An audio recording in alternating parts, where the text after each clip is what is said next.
¿Existe la filosofía latinoamericana? Un pensamiento periférico es un pensamiento situado.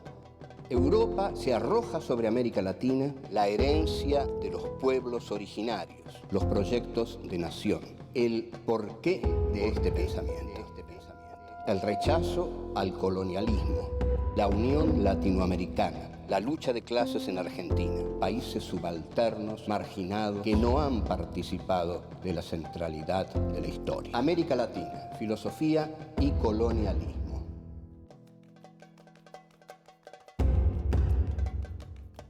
Encuentro 3. Los movimientos de independencia. 1. El tren del progreso. 2. Bartolomé de las Casas y la refutación del colonialismo.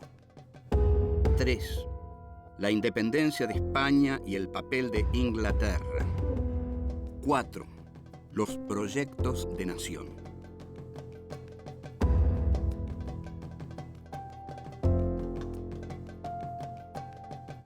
En el programa anterior habíamos visto que en la historia se postulaba un tren del progreso que estaba encarnado por las naciones metropolitanas y que todas las oligarquías de América Latina se separaron de España para subir a ese tren del progreso que encarnaban Gran Bretaña y Francia, pero sobre todo Gran Bretaña. Ahora, ese tren del progreso no existía, no había un solo tren, había un tren para las naciones hiperdesarrolladas y las naciones hiperdesarrolladas metieron a todas las naciones periféricas en otro tren. ¿Por qué otro tren? Porque las condenaron a una economía unilateral, al monocultivo. Entonces, cada país se sometió a un producto típico, Argentina al trigo, Bolivia al estaño, Chile al cobre, Centroamérica al azúcar, y todo eso el imperio inglés lo hizo mantener, y las oligarquías de América Latina lo hicieron con mucho gusto porque era muy fácil extraer lo que ya estaba, lo que ya se tenía. En cambio, les resultaba muy difícil desarrollar una industria propia, que era lo que tenía Inglaterra. Entonces Inglaterra se asume como taller del mundo. Yo soy la industria, dice. Ustedes sean el monocultivo. Y es así como el desarrollo fue asimétrico por completo, porque una industria siempre tiene un valor agregado que la hace valer mucho más que a las materias primas. Entonces, esto fue lo que determinó el subdesarrollo y el atraso de América Latina. Ahora bien, no es que, quiero dejar claro esto, no es que el capitalismo británico haya sido malvado y los de acá hayan sido ingenuos o también malvados. Es el capitalismo es así. Si ustedes van a ver la película Wall Street, van a ver que el protagonista dice, la codicia es buena, porque la codicia es el alma de la economía. Entonces, no es una lucha de buenos y malos, es una lucha en la cual los intereses toman una determinada relación, pero en esa relación de intereses, América Latina quedó confinada al monocultivo y al atraso, porque no pudo desarrollar una industria propia. Desearon fervorosamente salir de la órbita española porque deseaban entrar en la órbita del progreso histórico. Hay progreso histórico si ustedes se unen a las potencias que encarnan ese progreso histórico.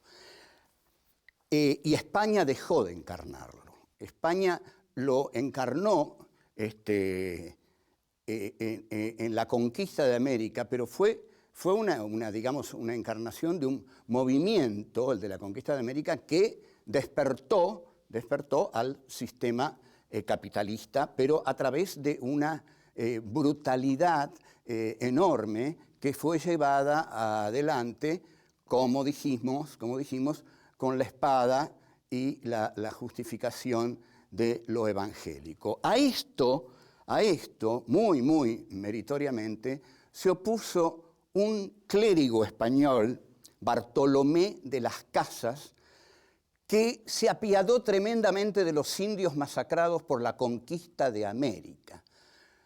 Yo no quiero asustarlos, no quiero asustar a nadie, pero la conquista de América fue realmente una masacre de los pueblos originarios.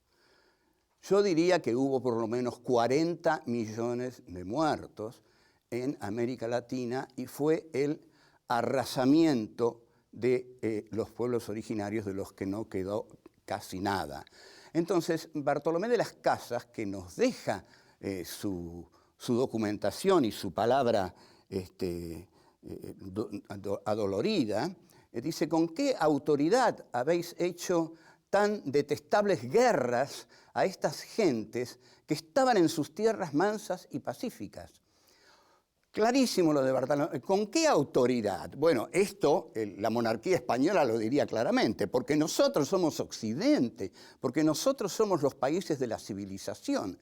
Entonces, por eso hemos venido acá y hemos hecho estas atrocidades, señor fraile Bartolomé de las Casas, que usted está denunciando inútilmente, porque las vamos a seguir haciendo.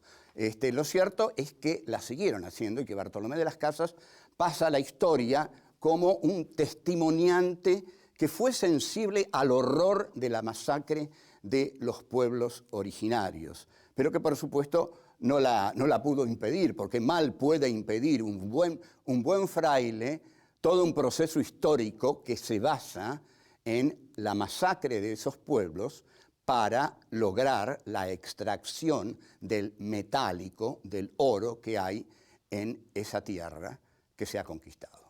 Volvemos.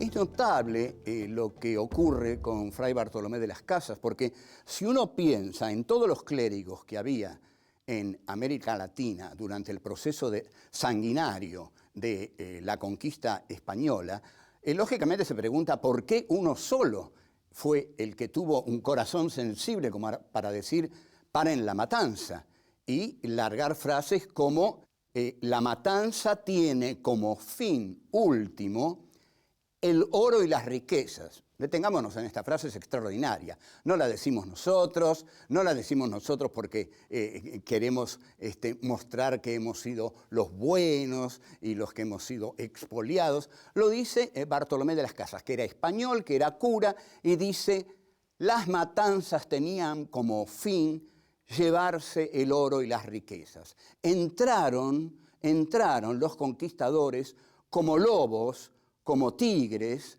como leones, cruelísimos, y impusieron días de hambre y de muerte a todos los indígenas. Entonces, para nosotros, Fray Bartolomé de las Casas, y para todo el pensamiento anticolonialista, es un ejemplo excepcional, porque todo aquello que el pensamiento de la derecha dice, que la conquista de América fue progresiva y que integró a América al progreso de la humanidad, lo que está diciendo un hombre de Dios, Fray Bartolomé de las Casas, es: esto no integra nada a la humanidad. Lo que se está produciendo aquí es una matanza inclemente que se está produciendo por la codicia de llevarse las riquezas de América al centro del mundo, a España. Y están buscando también los tesoros del Perú. Los tesoros del Perú eran un mito al cual los conquistadores querían llegar, porque se hablaba de una región en la cual estaba acumulado todo el oro de América Latina, de este continente.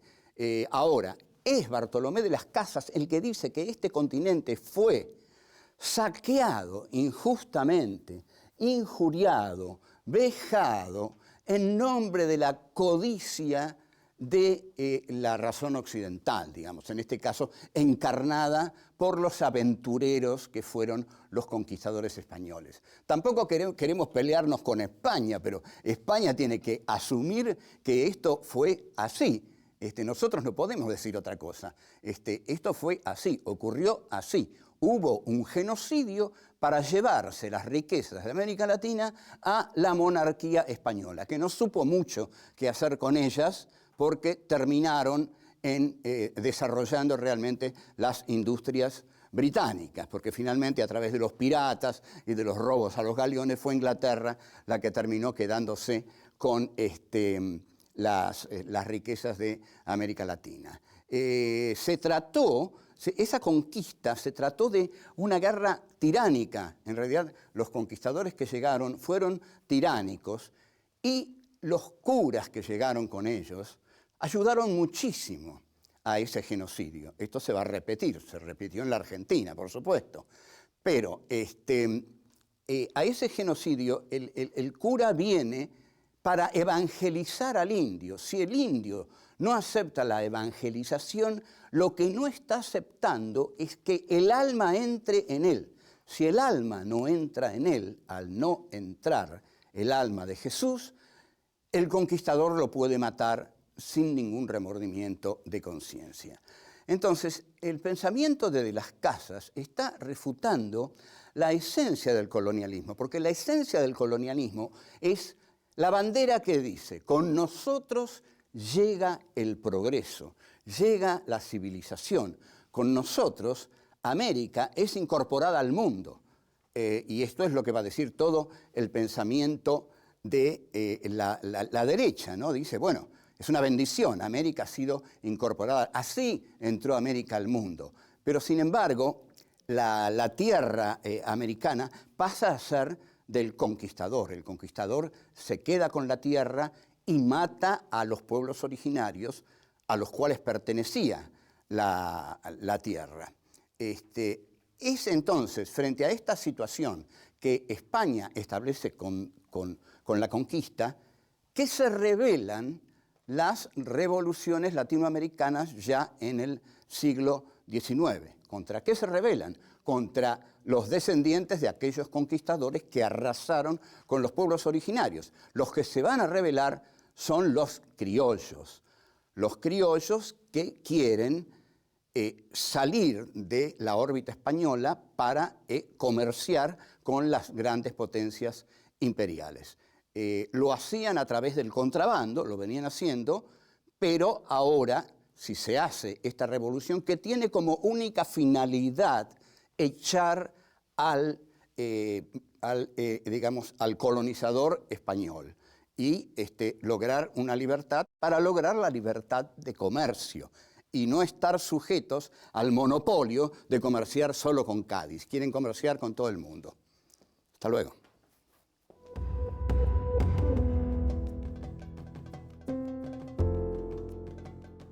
El pensamiento de José Carlos Mariátegui es muy preciso en señalar que las revoluciones de la América Latina no fueron revoluciones en el sentido de cambiar el orden social imperante.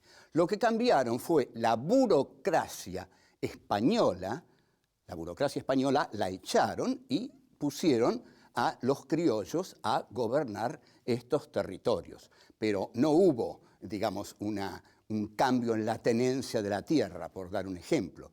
Lo que hubo fue la expulsión de la burocracia hispánica para reemplazarla por, los criollos que tomaban las riendas de su propio destino. Esto ocurrió en toda América Latina y permitió que estos territorios se entregaran al comercio libremente, porque antes Inglaterra lo hacía a través del contrabando. El 25 de mayo de 1810 en la Argentina, en el Río de la Plata, había anclados buques ingleses que festejaron la revolución con cañonazos, o sea, sabían lo que hacían.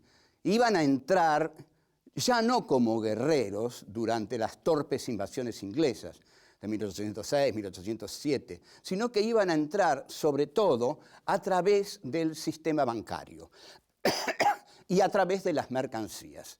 Entonces es la lucidez de George Canning el que va a decir, bueno, basta de torpezas, no, nosotros no tenemos que ser guerreros.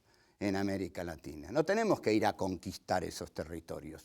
Los podemos conquistar de otra manera. Los podemos conquistar con la economía. La economía del imperio ha sido el arma conquistadora más poderosa que ha tenido el imperio para tener de su lado a estos territorios.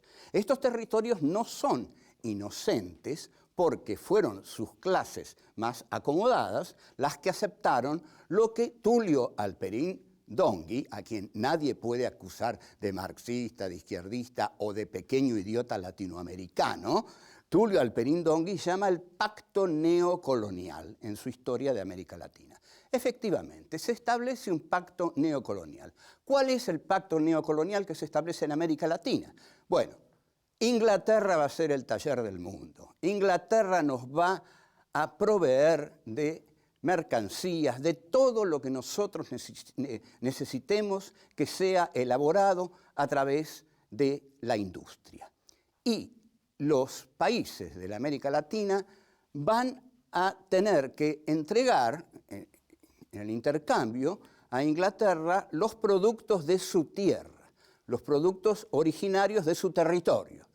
Entonces, Argentina lo que entregó fue su trigo y su ganado, bueno, y así el azúcar fue fundamental en la zona del Caribe, y hay una muy, muy buena película que usted puede comprar ya inmediatamente o alquilar en su videoclub, que es Queimada, de Gilo Pontecorvo, con Marlon Brando, película en la cual Marlon Brando hace a Walker, un agente inglés que llega a esa isla y les dice, bueno, ustedes lo que tienen que hacer es liquidar a todos aquellos que se opongan al proyecto que los va a enriquecer.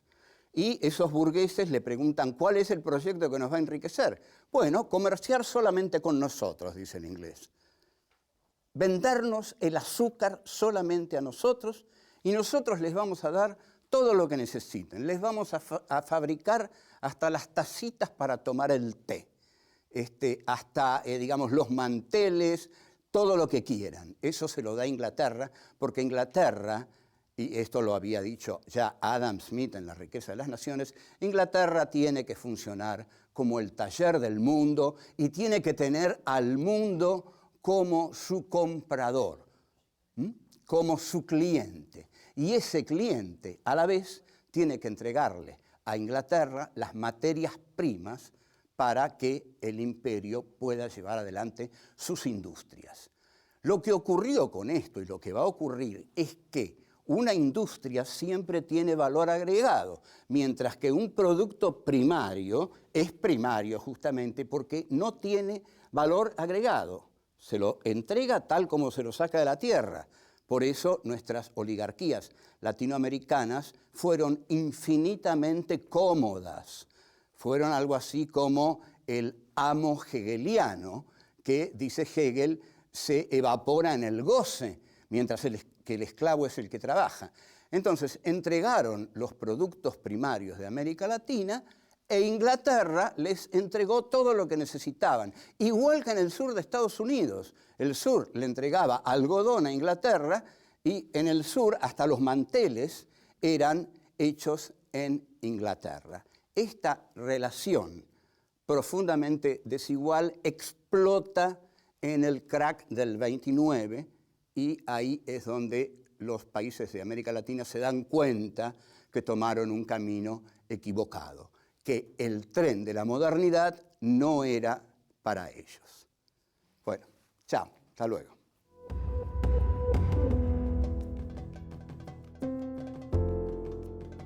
El hecho de que los países de América Latina quedaran confinados a la producción de un solo producto, es decir, al monocultivo, estableció una relación de profunda desigualdad entre América Latina y los centros metropolitanos de la economía. Entonces, se careció en América Latina de un proyecto nacional que integrara a los países a través de economías regionales autónomas que produjeran auténticamente distintos productos que no fueran importados, sino que sirvieran para el desarrollo interno de cada país. No hubo mercado interno. Y el mercado interno tiene otro nombre, tiene el nombre de nación. Donde hay un mercado interno, hay una nación. Donde hay una nación, hay una patria.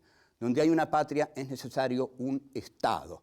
Entonces, en toda América Latina, lo que hubo fueron oligarquías que vivieron gozando de la abundancia fácil de los productos primarios, pero no construyeron un país. Construyeron centros urbanos de goce de esas oligarquías. Un país se podría haber construido con el desarrollo integral del país, es decir, no sometiéndose a un único producto, sino desarrollando todos aquellos que el país pudiera desarrollar, con lo cual se hubiera creado el mercado interno, se habría podido dar trabajo, no habría sido necesario matar a tanta gente, sino que se la habría integrado a una economía justamente que podríamos llamar de integración económica. Pero para integrar económicamente a un país hace falta un mercado interno y una producción para ese mercado interno. Entonces, hubo quienes, por supuesto, se opusieron siempre a esta fácil economía de mandar a Europa lo primero que tenemos. A ver, ¿qué crece aquí? Bueno, aquí crece maíz. Nosotros hay azúcar, mandamos azúcar. Somos los dueños del azúcar. No. Entonces, hubo pensadores, hubo políticos que dijeron, no, pero en todos los tiempos. Por ejemplo, Salvador Allende nacionaliza el cobre.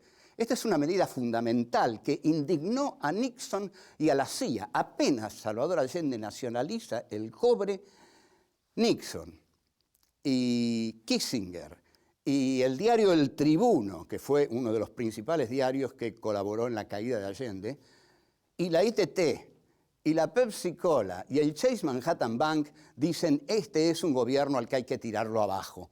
Porque ¿cómo se atreve a nacionalizar el cobre? El cobre no es de Chile, el cobre es para entregarlo a los países que dominan el mercado mundial.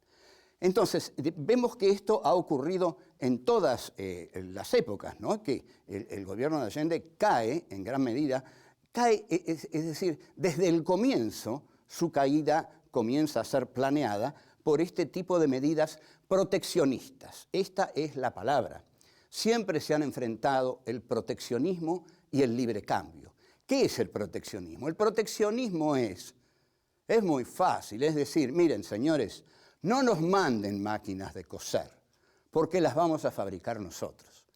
Entonces, eso es proteccionismo económico. Y nosotros fabricamos nuestras máquinas de coser en lugar de que nos las envíen los ingleses. Pero se eligió el liberalismo. ¿Y el liberalismo qué es? Miren, mándennos sus máquinas de coser. Estamos abiertos a todo lo que nos quieran mandar y nosotros les enviamos lo que ustedes quieran. ¿Ustedes quieren que seamos monocultivistas? Bueno, para eso somos libres, elegimos libremente ser monocultivistas. Y ustedes libremente mándennos todos los productos manufacturados que nosotros podíamos hacer si fuéramos proteccionistas. Pero ¿cómo vamos a ser proteccionistas? Lo fue el Paraguay, pero porque tuvo un dictador, a Francisco Solano López, que era un dictador, y cerró el Paraguay. Claro, es cierto, en el Paraguay hubo astilleros, hubo un desarrollo capitalista profundo, independiente, autónomo, por eso tuvimos que arrasarlo al Paraguay, con 600.000 paraguayos muertos. Y esas cosas hay que hacerlas en nombre del progreso de la historia.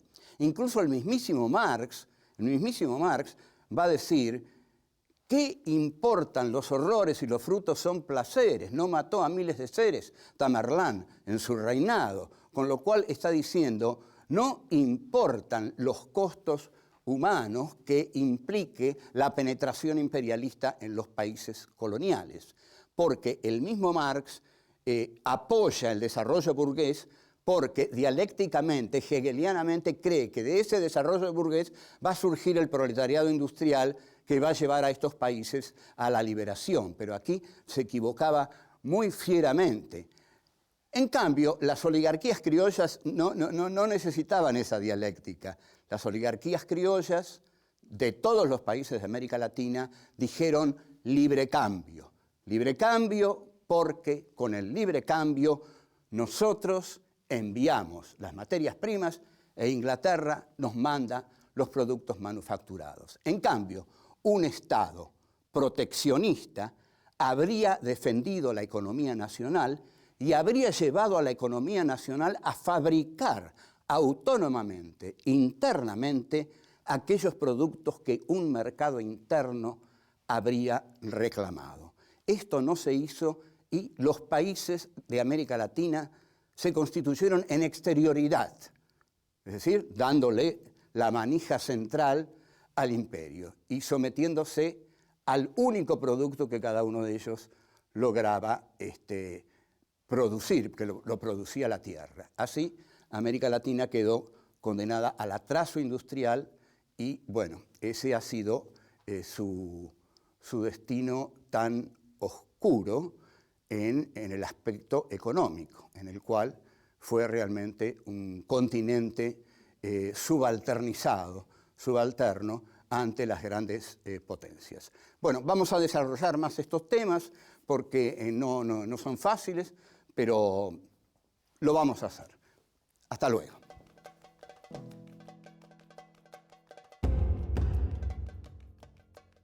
La matanza tiene como fin último el oro y las riquezas.